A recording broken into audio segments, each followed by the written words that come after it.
Hello everyone, welcome back to this YouTube channel. इस video में monthly current affairs cover करते हैं और ये सेशन रहेगा जून 2023 का कंप्लीट करंट अफेयर्स। तो अगर आप किसी भी कॉम्पिटिटिव एग्जाम का प्रिपरेशन कर रहे हैं like NDA, CDS, AFCAT, SSC, UPSC, तो ये वीडियो आपके लिए काफ़ी ज़्यादा हेल्पफुल रहेगी क्योंकि इसमें most important current affairs cover कराया जाएगा जो आपके एग्जाम पर्सपेक्टिव से काफ़ी इंपॉर्टेंट है। तो चलिए वीडियो शुरू करते हैं। जल्दी से लाइक कर दीजिए और चैनल पर नए हैं तो जल्दी से चैनल को सब्सक्राइब कर लीजिए। तो आइए देखते हैं, क्वेश्चन कुछ इस तरह के फॉर्मेट में होगा। हम लोग एक एक करके सारे का आंसर भी डिस्कस करते चलेंगे।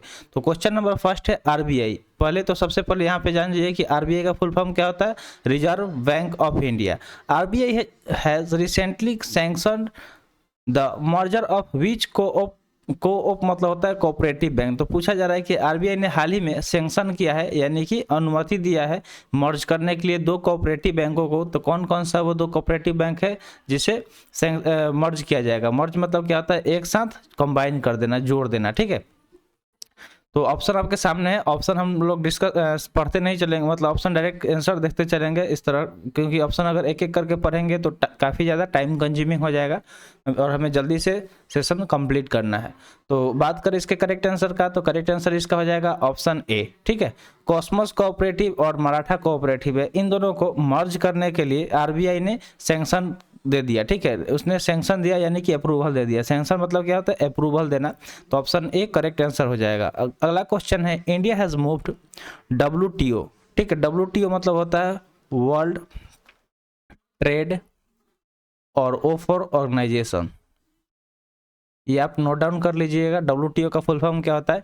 India has move WTO dispute panel over which import duty. तो कहा जा रहा है कि इंडिया ने मूव कर दिया जो डब्ल्यूटीओ के डिस्प्यूट के ऊपर जो भी पैनल था इंपोर्टेंट ड्यूटीज को। ड्यूटीज मतलब होता है किसी तरह का, मतलब जो टैक्स वगैरह लगाया जाता है, कस्टम ड्यूटी वगैरह।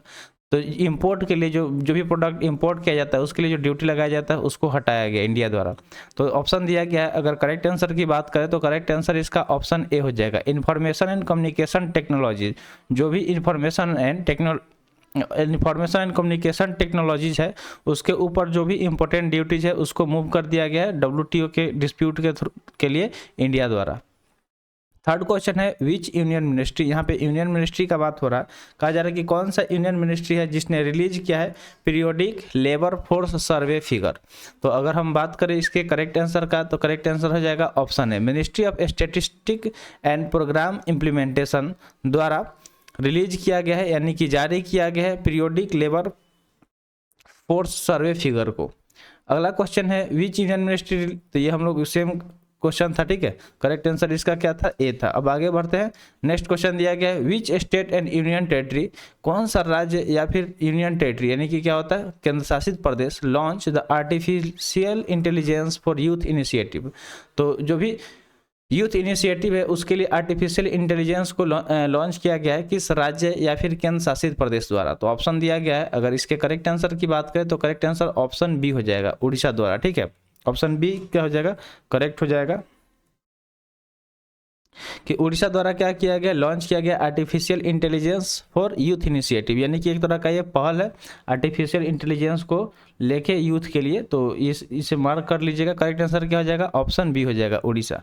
नेक्स्ट क्वेश्चन की तरफ बढ़ते हैं। अगले क्वेश्चन की बात करें तो क्वेश्चन दिया गया है which country has granted approval to include TOEFL test as a valid option for student direct stream programme. तो कहा जा रहा है कि कौन सा देश है जिसने अप्रूवल को ग्रांट किया यानी कि अनुमति दिया है ताकि वो इंक्लूड कर सके TOEFL टेस्ट को एज ए वैलिड ऑप्शन। ये एक वैलिड ऑप्शन हो किसके लिए, स्टूडेंट के लिए जो डायरेक्ट स्ट्रीम प्रोग्राम लेना चाहते हैं। तो यहाँ पे अलग अलग कंट्री का नाम दिया गया ऑप्शन में। अगर हम करेक्ट आंसर देखें तो करेक्ट आंसर ऑप्शन बी हो जाएगा, ठीक है।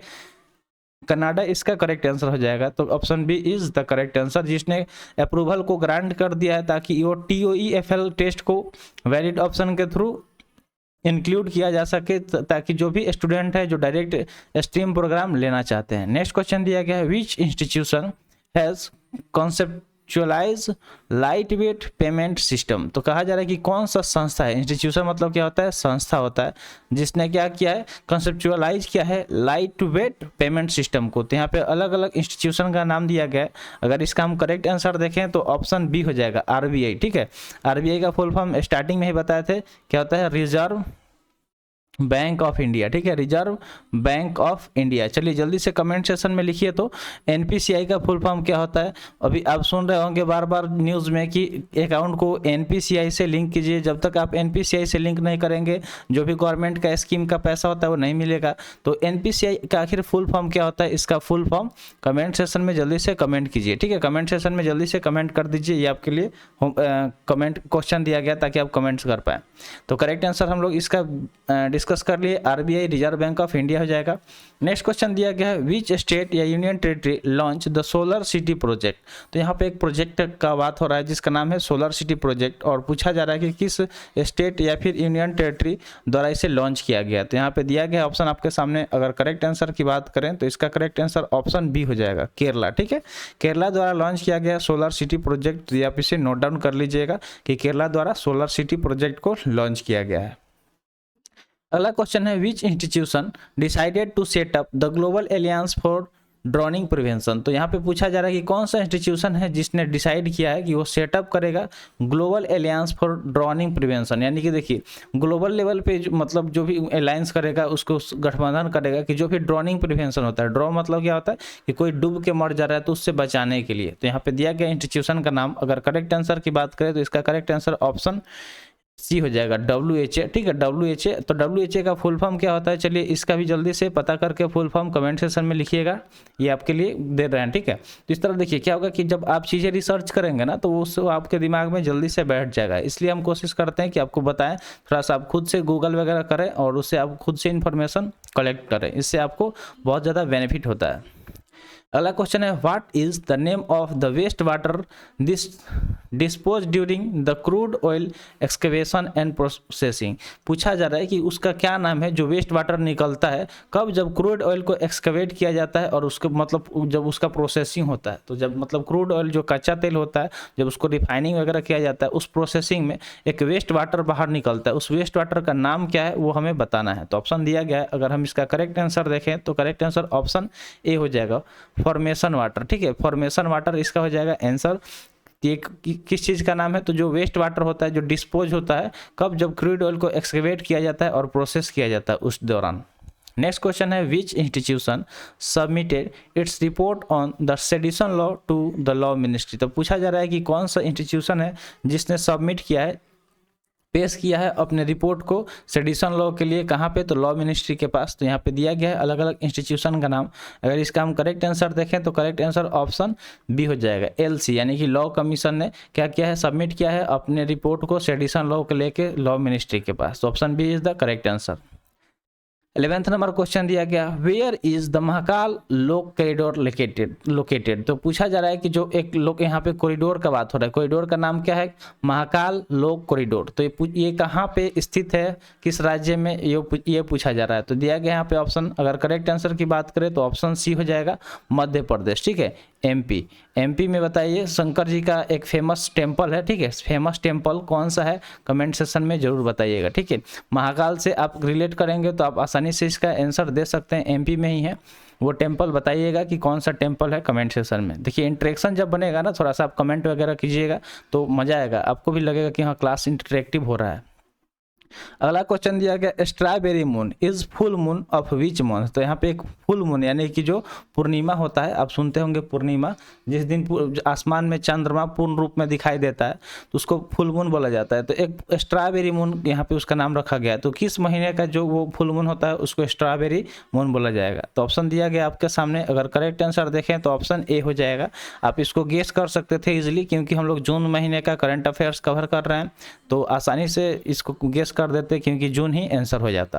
अगला क्वेश्चन दिया गया as per the India rankings 2023 which institution retain its first position in the overall category. तो पूछा जा रहा है कि इंडिया रैंकिंग 2023 के अनुसार कौन सा संस्था है जिसने अपने पहले पोजीशन को रिटेन कर लिया है सारे कैटेगरी में देखा जाए। तो यहाँ पे अलग अलग इंस्टीट्यूशन का नाम दिया गया है, इसका करेक्ट आंसर हम देखें तो ऑप्शन बी हो जाएगा, ठीक है, IIT मद्रास, जिसने अपने पहले पोजीशन को रिटेन कर लिया यानी कि पुनः हासिल कर लिया है ओवरऑल कैटेगरी में देखा जाए तो। 14th नंबर क्वेश्चन है, India has recently decided to establish a global strategic partnership with which country. तो भारत ने हाल ही में डिसाइड किया है कि वो स्थापित करेगा एक ग्लोबल स्ट्रेटेजिक पार्टनरशिप को, तो किस देश के साथ करने वाला है ये पूछा जा रहा है। तो इसका करेक्ट आंसर हम अगर डिस्कस करें तो करेक्ट आंसर ऑप्शन ए हो जाएगा, यूएसए यानी कि यूनाइटेड स्टेट्स ऑफ अमेरिका के साथ भारत डिसाइड किया है कि वो स्थापित करेगा ग्लोबल स्ट्रेटेजिक पार्टनरशिप को। नेक्स्ट क्वेश्चन है, विच एडटेक फिल्म, ठीक है, एडटेक आप आजकल देख ही रहे हैं, पूरे चर्चा में है, जहाँ भी जाइए एडटेक एडटेक एडटेक मतलब होता है कि जो भी एजुकेशन वाला टेक कंपनी है, टेक कंपनी जैसे कि अलग अलग कंपनी है, आप देख सकते हैं कि पूरा मार्केट में छाया हुआ है। तो पूछा जा रहा है कि कौन सा एडटेक फिल्म है जिसने टाई अप किया है with skill India mission, skill India mission के साथ उसने टाई अप किया है फॉर इट्स डिजीवर्सिटी प्लेटफॉर्म। तो अपने जो डिजीवर्सिटी फॉर्म है, मतलब डिजिटल प्लेटफॉर्म को डिजीवर्सिटी प्लेटफॉर्म यहाँ पे बताया जा रहा है। तो यहाँ पे अलग अलग देखिए एडटेक कंपनी का नाम दिया गया है, जैसे कि अनअकैडमी हो गया, बैजूस हो गया, टीमलीज हो गया या फिर वेदांतु हो गया। तो ये सारे एडटेक कंपनी है जो दुनिया मतलब पूरे देश भर में एजुकेशन को काफ़ी अच्छे लेवल पर लेके गए हैं, ऑनलाइन मोड में लाए हैं। तो पूछा जा रहा है कि उसने टाई अप किया है स्किल इंडिया मिशन के साथ, कौन सा वो एडटेक कंपनी है। तो ऑप्शन देखें तो करेक्ट आंसर हो जाएगा टीमलीज, ठीक है, टीमलीज यहाँ पे करेक्ट आंसर हो जाएगा ऑप्शन सी। बढ़ते हैं आगे नेक्स्ट क्वेश्चन की तरफ। नेक्स्ट क्वेश्चन है, Malaviya national institute of technology, जिसको शॉर्ट में MNIT बोला जाता है, of which city has been identify as a national centre for earthquake safety of dams. तो जो ये Malaviya national institute of technology है, ये किस शहर को आइडेंटिफाई किया है as a national centre for earthquake safety of dams. तो ऑप्शन दिया गया है यहाँ पे, अगर करेक्ट आंसर देखें तो ऑप्शन बी हो जाएगा जयपुर, ठीक है, जयपुर इसका सही उत्तर हो जाएगा।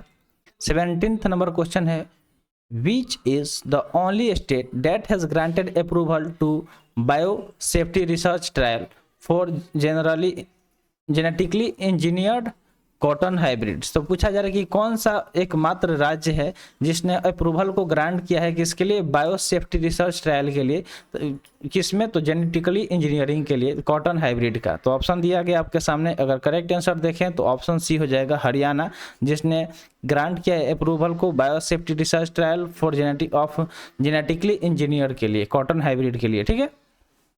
अगला क्वेश्चन है, ministry of women and child development launch Amrit generation campaign. यहाँ पे एक कैंपियन का बात हो रहा है जिसका नाम है अमृत जनरेशन कैंपियन, नए भारत के सपने, ठीक है, इसका नए भारत के सपने पूरा नाम है अमृत जनरेशन कैंपियन नए भारत के सपने। तो कहा जा रहा है कि ministry of women and child development ने इसे लॉन्च किया है, तो किस कंपनी के साथ मिल के इसे लॉन्च किया गया है ये पूछा जा रहा है।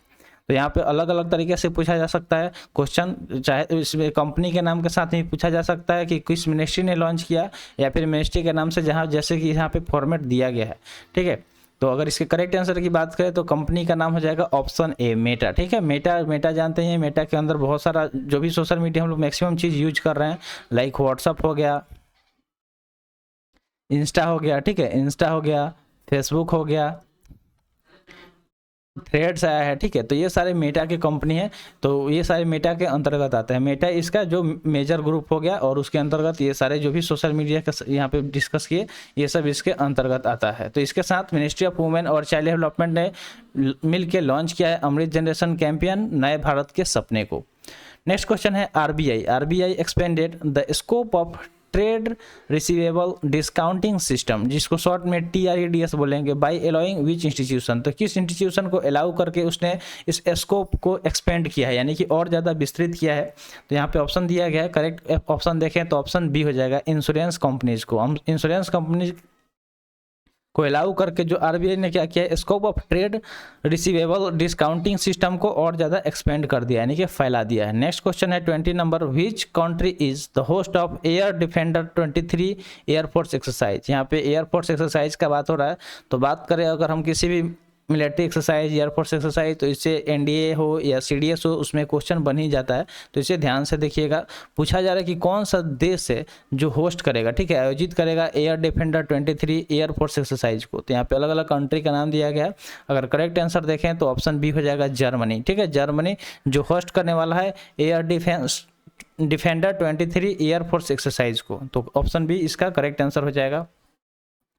अगला क्वेश्चन है India held a meeting of the joint committee of comprehensive economic partnership agreement with which country.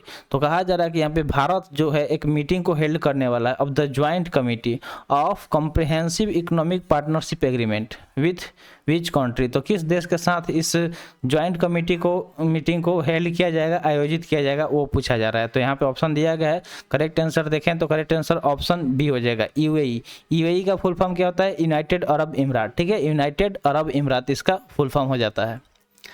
अगला क्वेश्चन है एक्स इक्वेरियन। ठीक है, Ex Ekuverin is the joint military exercise. ये क्या है? एक ज्वाइंट मिलिट्री एक्सरसाइज है। तो पूछा जा रहा है कि भारत और किस देश के बीच में एक्सरसाइज कंडक्ट हुआ था। तो अगर करेक्ट आंसर देखें तो करेक्ट आंसर इसका ऑप्शन सी हो जाएगा। भारत और मालदीव के बीच ये एक्सरसाइज कंडक्ट हुआ था जिसका नाम क्या है? एक्स इक्वेरियन। एक तरह का क्या है? ज्वाइंट मिलिट्री एक्सरसाइज है। तो ये भी बहुत इंपॉर्टेंट है, यहाँ पे हम मार्क कर दे रहे हैं स्टार। इसे आप वीडियो को पॉज करके या फिर स्क्रीनशॉट लेके इसे नोट डाउन कर लीजिएगा।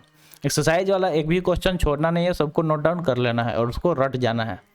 अगला दिया गया फ्लैग डे 2023। ठीक है, flag day 2023 observe on June 14 every year. प्रत्येक साल 14 जून को इसको ऑब्जर्व किया जाता है। Mark the anniversary of adaptation of which countries flag. तो कहा जा रहा है कि इसे किस देश के जो झंडा है, ठीक है, उसका झंडा को अडॉप्ट किया गया था, अपनाया गया था कि उस रूप में मनाया जाता है। तो उस देश का नाम हमें बताना है कि हर साल फ्लैग डे 2023 मतलब फ्लैग डे के रूप में मनाया जाता है जून 14। तो पूछा जा रहा है कि किस देश के झंडे को अपनाया गया था और उसके एनिवर्सरी के रूप में मनाया जाता है। तो ऑप्शन दिया गया, अगर करेक्ट आंसर देखें तो ऑप्शन सी हो जाएगा, कनाडा। ठीक है, कनाडा ने अपने देश का जो उसका फ्लैग है, उसका झंडा, उसको 14 जून को अपनाया था और उसी रूप में वो प्रत्येक साल 14 जून को फ्लैग डे सेलिब्रेट करता है। अगला क्वेश्चन है India has agreed to set bilateral trade of 1 billion euros by end of this decades with which country.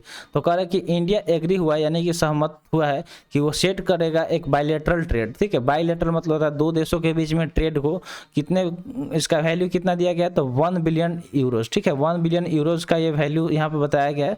तो इस मतलब इस and of this decades, decades मतलब क्या होता है कि 10 ईयर, 10 ईयर को डिकेड्स बोलते हैं। ठीक है, दशक। तो इस दशक को तो किस देश के साथ मतलब हो ये करने वाला है, ये पूछा जा रहा है। तो ऑप्शन दिया गया है, अगर करेक्ट आंसर देखें तो ऑप्शन डी हो जाएगा, सर्बिया। इंडिया सर्बिया के साथ एग्री हुआ है बायलैटरल ट्रेड करने के लिए 1 बिलियन यूरोज का। तो करेक्ट आंसर डी हो जाएगा। अगला है power ministry has asked which institution to initiate the process of coupling multiple power exchange। तो कहा जा रहा है कि यहाँ पे पावर मिनिस्ट्री ने पूछा है किस इंस्टीट्यूशन के साथ ताकि इनिशिएट किया जा सके जो भी कॉपलिंग मल्टीपल पावर एक्सचेंज है उसके प्रोसेस को। तो यहाँ पे दिया गया अलग अलग इंस्टीट्यूशन का नाम। अगर करेक्ट आंसर देखें तो करेक्ट आंसर ऑप्शन बी हो जाएगा, CERC। ठीक है, CERC एक इंस्टीट्यूशन है जिसके से पावर मिनिस्ट्री ने पूछा है कि इनिशिएट किया जा सके coupling multiple power exchange process को।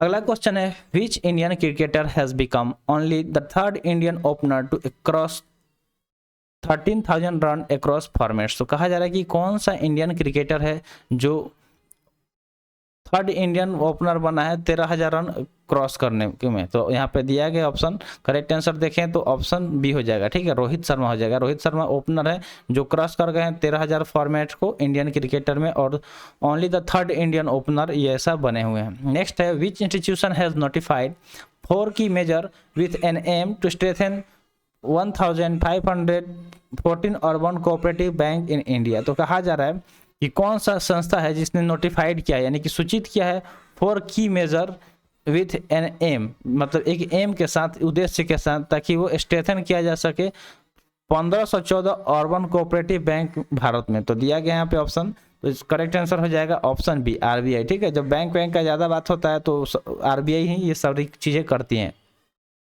तो करेक्ट आंसर ऑप्शन बी हो जाएगा। नेक्स्ट दिया गया विच country has approved record $153 billion budget aimed at creating jobs. तो कौन सा देश है जिसने अप्रूव किया है रिकॉर्ड बजट, ठीक है, $153 बिलियन बजट, ताकि वो जॉब को क्रिएट कर सके। तो यहाँ पे ऑप्शन दिया गया है, करेक्ट ऑप्शन देखें तो ऑप्शन ए हो जाएगा, इराक। ठीक है, इराक यहाँ पे करेक्ट आंसर हो जाएगा। अगला क्वेश्चन है when is the world blood donor day.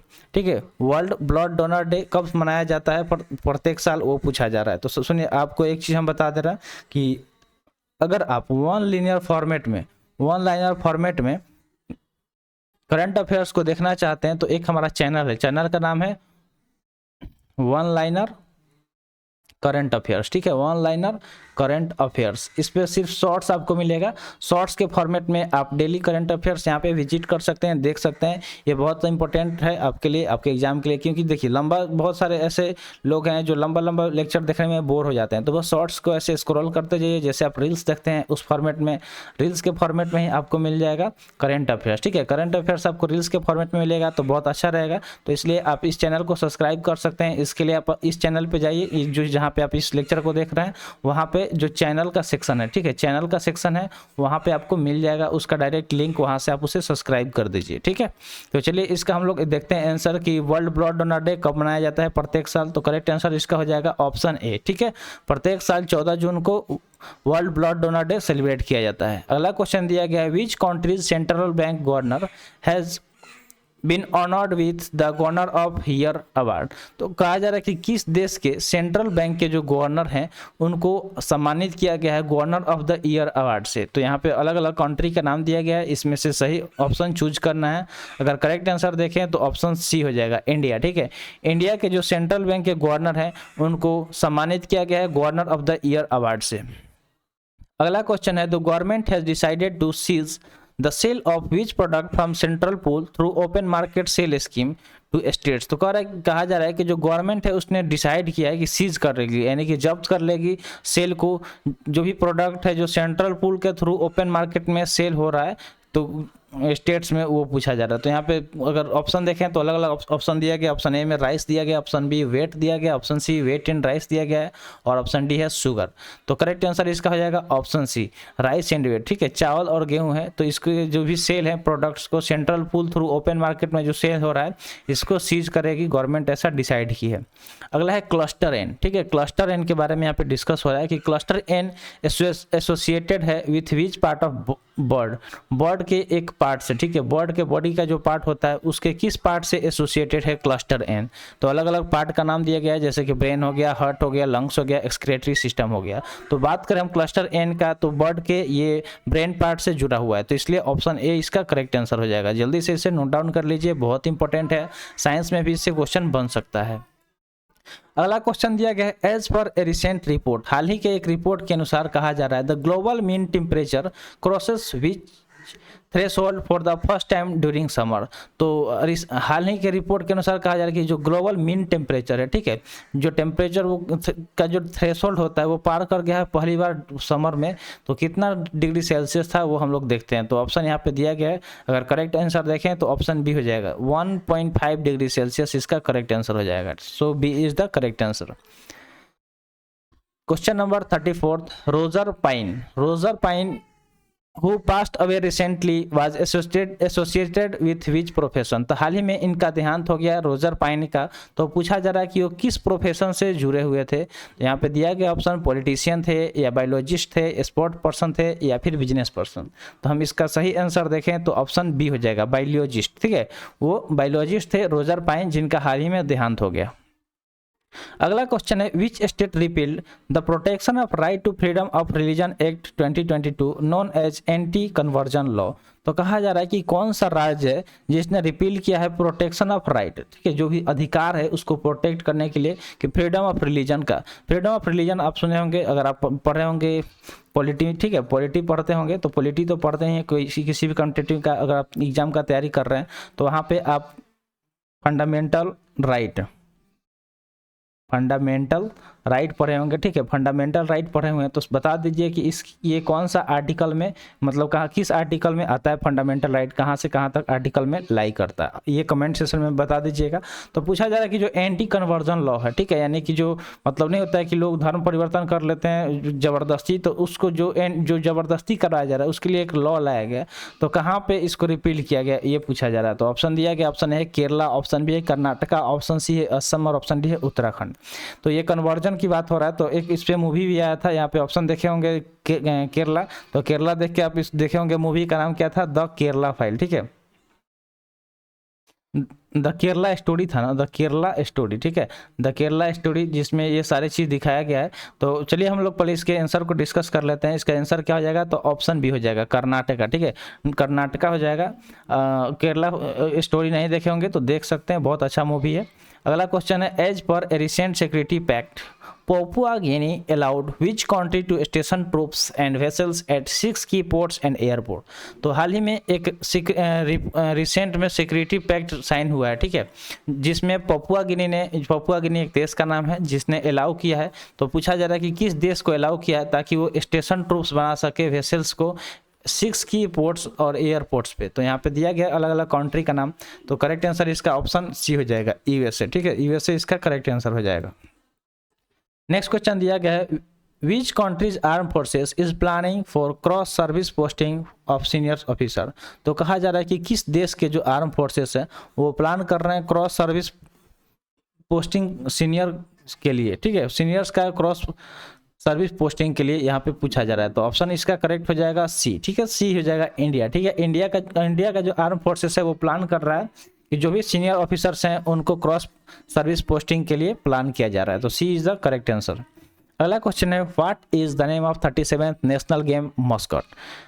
जो 37th नेशनल गेम मस्कट में हुआ था उसका नाम क्या था, was unveiled recently in Goa, जिसको हाल ही में गोवा में अनवेल्ड किया गया। तो इसका दिया गया ऑप्शन की बात करें तो करेक्ट आंसर इसका हो, देखिए मस्कट का जो गेम का मस्कट था ना वो उसका नाम पूछा जा रहा है, ठीक है। जैसे आप देखते होंगे अलग अलग कार्टून पिक्चर रहता है गेम में, ओलंपिक हो गया या कोई भी गेम होता है नेशनल गेम्स। तो यहाँ पे जो गोवा में हुआ 37th नेशनल गेम, उसका मस्कट क्या था, उसका नाम क्या था। तो करेक्ट आंसर हो जाएगा मोगा, ठीक है, मोगा इसका करेक्ट आंसर हो जाएगा। इससे क्वेश्चन आता है, ये बहुत इंपॉर्टेंट है, एसएससी के एग्जाम में क्वेश्चन आ जाता है, ठीक है, तो इसे नोट डाउन कर लीजिएगा। अगला क्वेश्चन है, which country has won the title of world squash championship इन 2023। कहा जा रहा है कि कौन सा देश है जिसने जीता है title of world squash championship 2023 में। तो अलग अलग कंट्री का नाम दिया गया है, जैसे कि इंडिया हो गया, इजिप्ट हो गया, चाइना हो गया, जापान हो गया। अगर इसका करेक्ट आंसर देखें तो ऑप्शन बी हो जाएगा, इजिप्ट, ठीक है, इजिप्ट है जिसने जीता है वर्ल्ड स्क्वाश चैंपियनशिप के खिताब को अपने नाम किया है। अगला क्वेश्चन है, which institution conduct the India's household consumption expenditure सर्वे। तो कौन सा इंस्टीट्यूशन है जिसने कंडक्ट किया, ठीक है, कंडक्ट किया India house hold consumption expenditure survey को। तो यहाँ पे दिया गया इंस्टीट्यूशन, जैसे कि दिया गया ऑप्शन ए में Reserve Bank of India, option B है National statistical Office, option C है मिनिस्ट्री ऑफ फाइनेंस और ऑप्शन डी है नीति आयोग। तो इसका करेक्ट आंसर देखें तो करेक्ट आंसर इसका क्या हो जाएगा, ऑप्शन बी हो जाएगा, नेशनल स्टैटिस्टिकल ऑफिस, जिसने कंडक्ट किया India's household consumption expenditure survey को। अगला क्वेश्चन है, the science and technology agreement, जिसको शॉर्ट में एसटीए बोला जाता है, science and technology agreement 1979 which was seen in the news, जिसको हाल ही में न्यूज़ में देखा गया था, was sign between which country. तो ये जो साइंस एंड टेक्नोलॉजी एग्रीमेंट है 1979 का, तो ये पूछा जा रहा है कि किस दो देश के बीच में साइन हुआ था। तो यहाँ पे अलग अलग पेयर दिया गया है देश का। करेक्ट आंसर देखें तो करेक्ट आंसर इसका ऑप्शन बी हो जाएगा, यूएसए और चाइना के बीच में साइंस एंड टेक्नोलॉजी एग्रीमेंट 1979 को का ये एग्रीमेंट है और ये साइन हुआ था, ठीक है, किसके किसके बीच में, तो यूएसए और चाइना के बीच में। 42nd नंबर क्वेश्चन है, विच कंट्री को hosted the Ukraine recovery conference along with Ukraine. तो कौन सा देश है जो को होस्ट कर रहा है यूक्रेन रिकवरी कॉन्फ्रेंस यूक्रेन के साथ मिलके। तो करेक्ट आंसर इसका ऑप्शन ए हो जाएगा, ठीक है, यूके जो होस्ट कर रहा है, को होस्टेड है, ठीक है, एक होता है होस्ट जो मेन होस्ट करता है उसको बोलते हैं को होस्टेड, मतलब उसके साथ हो।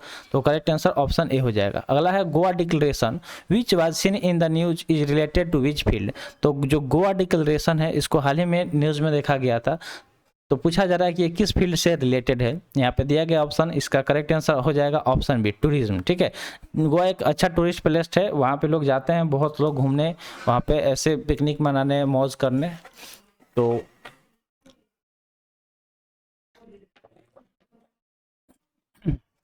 करेक्ट आंसर क्या हो गया, ऑप्शन बी हो गया, ठीक है। अगला क्वेश्चन है, the live stock and live stock product bill 2023 categorise live stock as which entity. तो यहाँ पे बात हो रहा है लाइव स्टॉक, ठीक है। जो लाइव स्टॉक मतलब जो भी पालतू जानवर वगैरह होता है या फिर लाइव स्टॉक का जो भी प्रोडक्ट बिल है 2023 का, उसको कैटेगराइज किया है गया live stock as which entity. तो उसको किस एंटिटी के तहत कैटेगराइज किया गया है, तो दिया गया है यहाँ पे लाइव ऑप्शन ए में, ऑप्शन बी में कमोडिटी, ऑप्शन सी में प्रोडक्ट और ऑप्शन डी में एसेट। तो ये किसके अंतर्गत इसको कैटेगरी में बांटा गया है ये पूछा जा रहा है। तो इसका करेक्ट आंसर ऑप्शन बी हो जाएगा, कमोडिटी के अंतर्गत इसको बांटा गया है, ठीक है। नेक्स्ट क्वेश्चन है defence minister Rajnath Singh unwell the integral simulator complex Dhruv eight which place. तो यहाँ पे बात हो रहा है एक इंटीग्रल सिमुलेटर कॉम्प्लेक्स के बारे में जिसका नाम ध्रुव है। तो किस जगह पे इसे अनवेल किया गया है, अनावरण किया गया है, किसके द्वारा, तो डिफेंस मिनिस्टर राजनाथ सिंह द्वारा। तो इसका करेक्ट आंसर हो जाएगा ऑप्शन सी, कोची में, ठीक है। कहाँ पे, कोची में डिफेंस मिनिस्टर राजनाथ सिंह द्वारा अनवेल किया गया इंटीग्रल सिमुलेटर कॉम्प्लेक्स, जिसको शॉर्ट में ISC बोलेंगे, जिसका नाम ध्रुव है, ठीक है। नेक्स्ट क्वेश्चन है ministry of coal announce the initiation of which process for coal and lignite mines. तो मिनिस्ट्री ऑफ कोल्स ने अनाउंस किया इनिशिएशन, तो किस प्रोसेस के लिए, कोयल और लिग्नाइट माइंस के किस प्रोसेस के लिए इसको अनाउंस किया गया। तो दिया गया यहाँ पे प्रोसेस का नाम। तो करेक्ट आंसर इसका हो जाएगा ऑप्शन बी, स्टार रेटिंग्स, ठीक है। स्टार रेटिंग्स इसका करेक्ट आंसर हो जाएगा ऑप्शन बी। नेक्स्ट क्वेश्चन है which institution has successfully carried out a test flight for cloud seeding. तो कहा जा रहा है कि कौन सा इंस्टीट्यूशन है, संस्था है, जिसने सक्सेसफुल कैरिड आउट किया है एक टेस्ट फ्लाइट को, किसके लिए, क्लाउड सीडिंग। देखिए क्लाउड सीडिंग के बारे में अगर आप ज़्यादा नहीं जानते हैं, ठीक है, कि क्लाउड सीडिंग क्या होता है, तो हम आपको रिकमेंड करेंगे एक वीडियो, ठीक है। वीडियो आप क्लाउड सीडिंग और यहाँ पर लिख दीजिएगा ध्रुव राठी लिखिएगा ना, ये क्लाउड सीडिंग के बारे में, तो वो बहुत अच्छे से एक्सप्लेन किए हैं, वो भी अलग अलग टॉपिक को अच्छे से एक्सप्लेन करते हैं ध्रुव राठी। तो आप क्लाउड सीडिंग के बारे में कंप्लीट नॉलेज अगर आप जानना चाहते हैं तो इनका ये वीडियो देख लीजिएगा, क्लाउड सीडिंग वाला, वहाँ पे आपको पता चल जाएगा। तो क्लाउड सीडिंग के लिए एक टेस्ट फ्लाइट किया गया, कंडक्ट कराया गया, तो किस इंस्टीट्यूशन द्वारा कराया गया वो पूछा जा रहा है। तो इसका करेक्ट आंसर क्या आ जाएगा, ऑप्शन सी हो जाएगा, IIT कानपुर द्वारा, ठीक है, IIT कानपुर द्वारा। अगला क्वेश्चन है archaeologist have unearthed a 4000 year old century in which country। तो जो आर्कियोलॉजिस्ट है उन्होंने क्या किया है, एक मतलब खुदाई करते दौरान पाया है एक 4000 साल पुराना सेंचुरी, किस देश में पाया गया है वो पूछा जा रहा है। तो यहाँ पे करेक्ट आंसर हो जाएगा ऑप्शन ए, नीदरलैंड में। आर्कियोलॉजिस्ट जब अनअर्थन मतलब होता है कोई चीज़ अगर खुदाई हो रहा है ज़मीन का तो वहाँ पे पाया जाता है, उसको अनअर्थन बोला जाता है। तो 4000 पुराना ओल्ड सेंचुरी पाया गया है, कहाँ पे, नीदरलैंड में। अगला क्वेश्चन है which term refer the collapse of an object inward upon itself often cause by extreme force और प्रेशन। तो एक टर्म का बात हो रहा है जो रेफर करता है collapse of an object inward upon itself often cause by extreme force और प्रेशर। तो यहाँ पे पूछा जा रहा है कि कौन सा टर्म है, तो ऑप्शन दिया गया, इसका करेक्ट आंसर हो जाएगा ऑप्शन बी, कैटास्ट्रोफिक इंपल्जन, ठीक है, कैटास्ट्रोफिक इंपल्जन। कैटास्ट्रोफ अगर सिंपल अगर इंग्लिश में कैटास्ट्रोफ का बात करें तो इसका मीनिंग होता है कोई भी आपदा। क्या होता है, जो भी आपदा आता है, आपदा में क्या आ गया, फ्लड्स हो गया, ठीक है, फ्लड्स हो गया, अर्थक्वेक हो गया, या फिर लैंडस्लाइड हो गया, तो कोई भी जो भी प्राकृतिक आपदा आता है उसको हम लोग कैटास्ट्रोफ बोलते हैं, ठीक है। तो ये कैटास्ट्रोफ इंपल्जन यहाँ पे करेक्ट आंसर हो जाएगा। नेक्स्ट और आज के सेशन का लास्ट क्वेश्चन है, क्वेश्चन क्या है, व्हेन इज द उद्यमी Bharat MSME day observe in India. तो भारत में उद्यमी भारत MSME डे कब ऑब्जर्व किया जाता है, कब मनाया जाता है। तो इसका करेक्ट आंसर हो जाएगा ऑप्शन बी, 27 जून। प्रत्येक साल 27 जून को उद्यमी भारत MSME डे भारत में सेलिब्रेट होता है। तो आज के लिए इतना ही, आज का सेशन यहीं पे समाप्त हुआ। सेशन कैसा लगा कमेंट सेशन में जरूर बताइएगा। तो मिलते हैं फिर अगले वीडियो में। थैंक्स फॉर वॉचिंग, जय हिंद।